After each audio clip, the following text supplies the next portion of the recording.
اشرف بی شکستیم.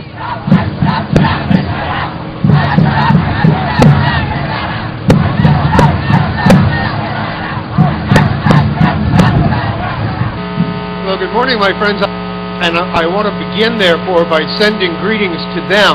I would like to say that I send warm greetings to the people of Ashraf, but obviously today that's not possible. We send greetings, warm or otherwise. Now, I want to talk this morning about the fact that the obligation to protect the people of Ashraf is not only a moral obligation, and it is not only a political obligation. It is also a legal obligation. And that legal obligation must be enforced. And let me explain to you why that's true. You all know that the people of Ashraf were declared protected persons in the summer of 2004. What does that mean? It means that they have a right to exercise their free choice to remain where they are at Ashraf. It means that they must be protected from harm. It means that their way of life must be respected.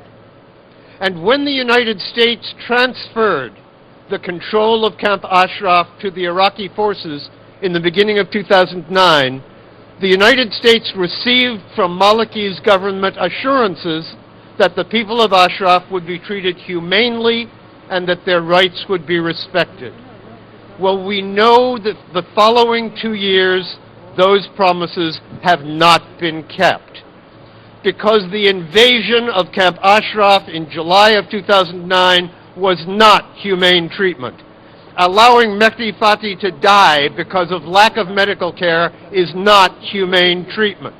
The psychological torture represented by the loudspeakers is not humane treatment.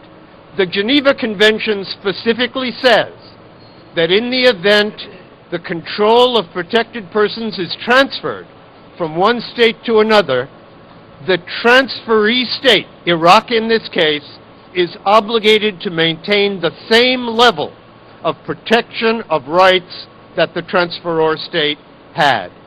The government of Iraq is not willing to carry out that obligation.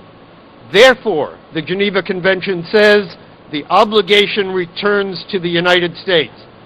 That is why the chant that you raise at rallies, that Ashraf protection is a U.S. obligation, is true as a matter of law.